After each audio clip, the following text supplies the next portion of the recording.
대한민국의 근현대사를 성경적 세계관으로 알리고 전하는 대한역사문화원의 한국 근현대사 바로 알기 특강입니다. 청일전쟁이 승리로 끝나게 되죠. 그러면서 아주 놀라운 사건이 하나 일어나게 되는데요. 청나라의 속국일 당시에 영흥문이라는 것이 있었는데요. 이 영흥문은 중국 사신이 들어오면 세자나 어떤 때는 왕이 나아가서 청나라의 사신을 맞이했던 문이었어요.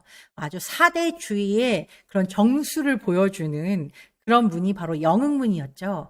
그러나 이 청일전쟁에서 일본이 승리하고 난 뒤에 이 영흥문은 허물어지고 그 뒤에 바로 독립문이 세워지게 된 거예요.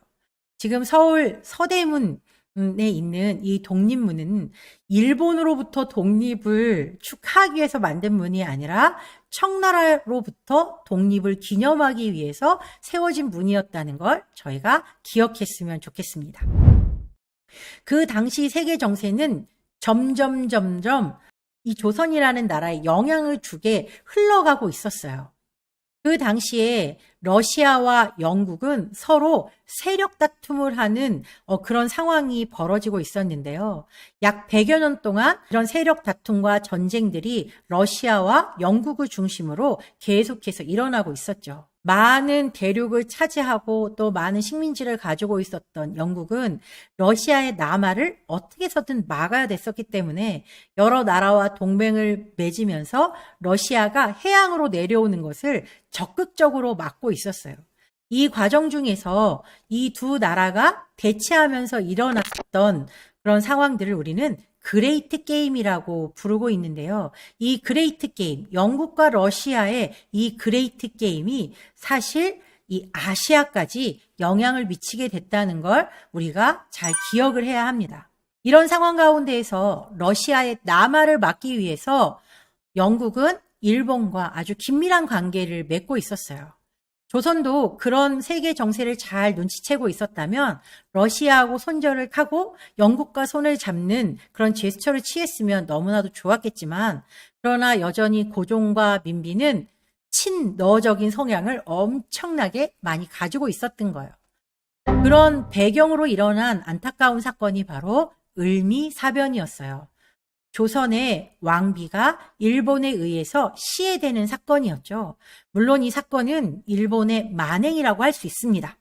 그러나 이 사건을 자초한 것은 고종과 민비였다는 것도 우리가 분명히 깨달아야겠죠. 조금만 생각이 있고 조금만 더 앞을 내다보는 사람들이었다면 누구와 손을 잡아야 될지를 제대로 알게 됐을 거기 때문에 그런 거죠.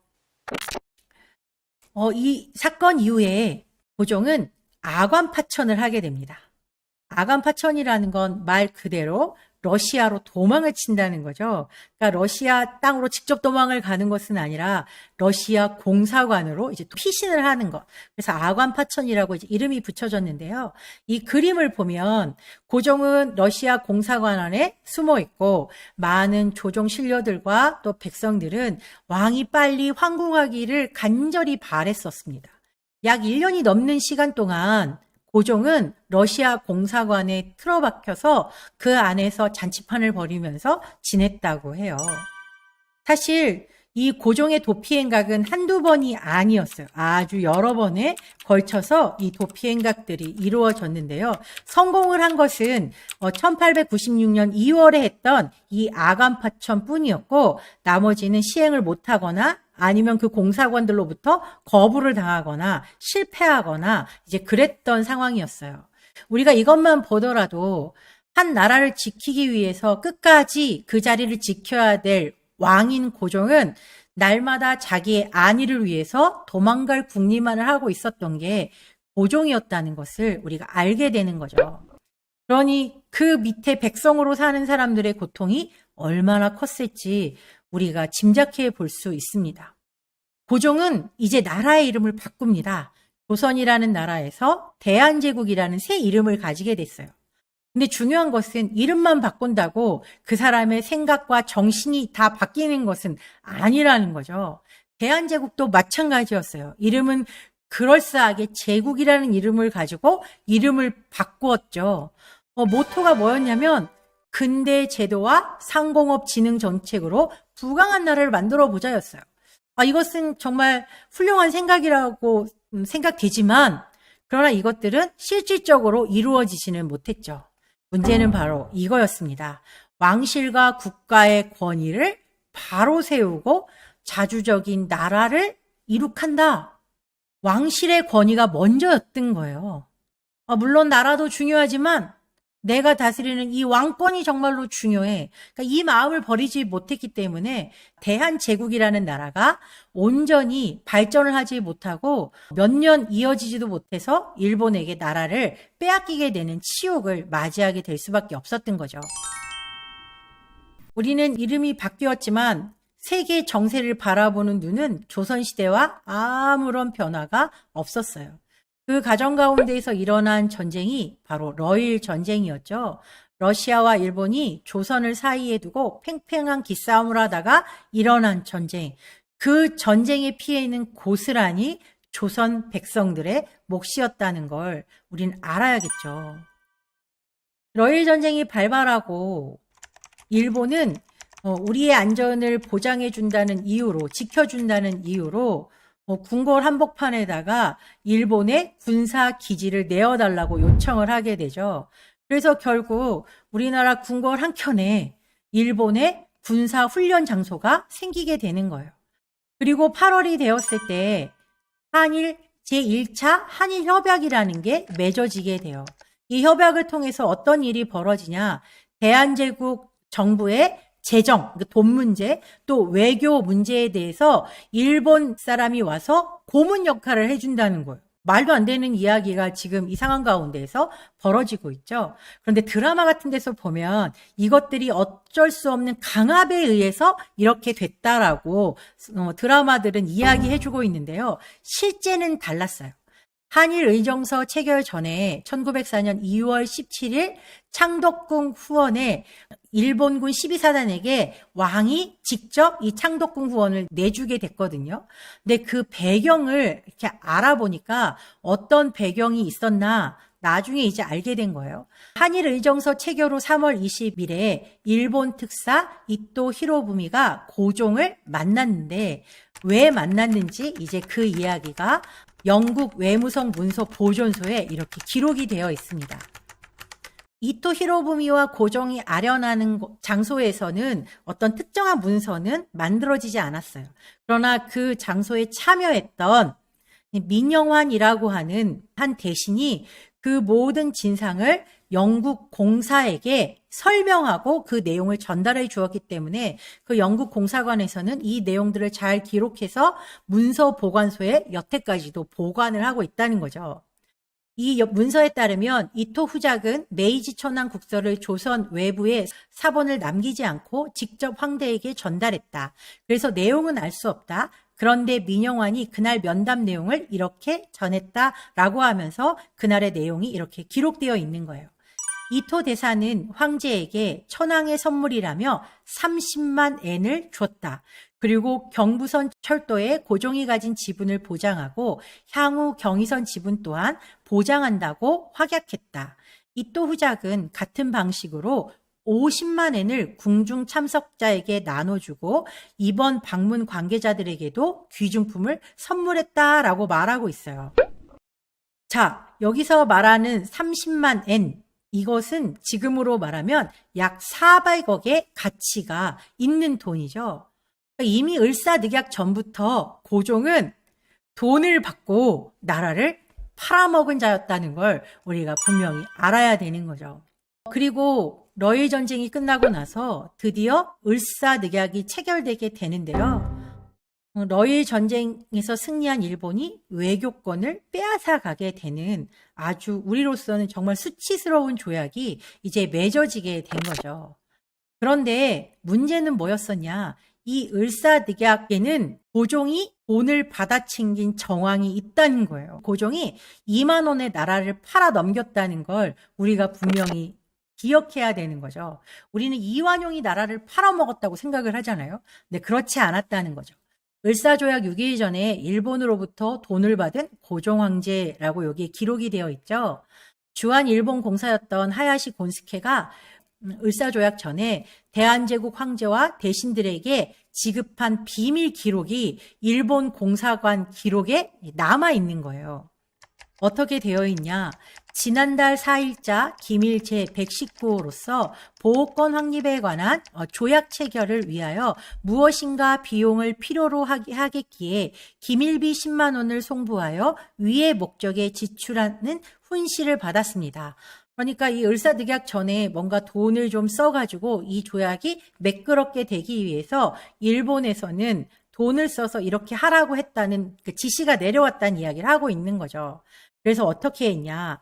신협약 체결 전에 있어서는 당장 이토 대사 내한의 즈음에 궁중 내탕금이 궁핍한 상태라는 것을 탐지했기 때문에 대사 접대용 비용에 충당하는 명의 아래 2만 원을 심상훈을 거쳐 황제의 수중에 납입시키고 라고 되어 있어요. 이미 을사조약 6일 전에 이런 일들이 벌어졌다는 거예요. 고종이 2만 원을 받았다는 이야기가 여기 나오는 거죠. 그 2만 원과 지금의 2만 원은 아주 큰 차이가 있습니다. 그리고 그 신하들에게도 왕을 보좌했던 신하들에게도 돈을 주었다. 여기에 보면 이완용 이름도 나오죠. 그러니까 그런 사람에게도 다 돈을 나누어 주었다라고 말하고 있어요. 결국 고종은 자기가 돈이 필요했기 때문에 나라를 팔아먹은 거예요. 이완용에 의해서 나라가 팔린 게 아니라 고종의 지시가 없이는 절대로 나라가 팔릴 수 없다는 것을 우리가 알아야 되는 거죠. 이날에 이런 상황들을 영국 부영사였던 윌라드는 이렇게 기록하고 있어요. 새벽 2시에 잔디밭에서 중면정 쪽을 바라보니 건물 주변뿐만 아니라 그 베란다까지 일본 사람들이 가득했다. 프랑스 공사관 통로까지도 사람들이 많았다. 여차하면 고종 황제가 도망갈까 해서 지키고 있는 것 같았다라고 말하면서, 그런데 이제 고종에 대한 이야기를 하죠. 이곳 상황은 참 놀랍다. 왕관을 쓴 자들 가운데 최악으로 비겁하고 최악급인 황제는 궁전 속에 움츠리고 자기가 저지른 잘못으로 타인을 고통스럽게 만들었다. 황제는 외부 대신에게 조약에 서명하라고 지시하고서는 자기가 지시하지 않았다고 말하라고 또 지시했다. 그러니까 이완용한테 너 가서 서명하고 와 라고 말을 한 거예요. 그러면서 뭐라고 하냐면 내가 하라고 했다고는 절대로 말하지 마. 너 혼자 한 거야? 라고 말하고 했다는 거예요. 정말 대단한 존재죠. 한규설이라는 대신은 회담장에서 쫓겨나는 일도 있었어요. 왜냐하면 고종한테 달려가서 이렇게 말했기 때문이에요. 제발 왕이시여 대신들로 하여금 나라를 배신하지 말게 하옵소서 라고 말한 거예요. 이렇게 하고 나서 3년령을 언도받았다고 하죠. 윌라드는 정말 마무리를 하면서 이런 이야기를 해요. 제일 얼토당토 아는 일은 저들은 무슨 일이 닥칠지 벌써 경고가 돼 있었고 그래서 늦기 전에 이 사태가 오지 않도록 충고를 받았다는 사실이다. 이미 알고 있었다는 거예요. 많은 외국의 사신들이 와서 이러면 안 된다. 지금은 세계 정세상 이렇게 해야 된다는 걸 끊임없이 말해 주었지만 그 말에 귀를 기울이지 않았다는 거예요. 그러면서 타조처럼 모래에 머리를 쳐박고 그 사태를 똑바로 보려고 하지 않았다는 거죠. 고종에 대한 증언들은 계속해서 이어지는데 고종의 의전을 담당했던 엠마 크레벨이라는 사람은 이렇게 말하고 있었어요. 러일 전쟁 후에 조선 전국은 엄청나게 지금 혼란 속에 쌓여가고 있는데 이 사실을 눈치채지 못한 단 한 사람이 바로 고종 황제였다라고 말하고 있었죠. 그리고 청나라의 대신이었던 사신이었던 서수봉이라고 하는 사람은 고종 앞에 가서 마치 칭찬하듯이 비아냥거린 거예요. 청나라는 매간매직을 한 지 10년도 안 돼 천하가 큰 난리를 겪고 위태롭게 됐는데 귀국은 매간매직을 30년이나 해도 옥자가 건재하다. 운수가 왕성하고 풍속이 아름답지 못하면 어찌 그리 될 수 있겠는가. 이것은 누가 들어도 지금 비아냥거리고 비꼬는 말이잖아요. 그런데 고종이 뭐라고 했냐면 크게 웃음을 터뜨리며 부끄러워할 줄 몰랐다고. 그렇지 뭐 우리나라가 원래 좀 그래. 그렇게 표현을 한 것 같아요. 그랬더니 서수붕이 밖으로 나와서 사람들에게 이 조선의 백성들 너무너무 슬픈 민족이다. 저런 왕을 왕으로 섬기고 있으니 정말 불쌍하다라고 표현을 할 만큼 고종은 정말 급이 다른 인간이었어요.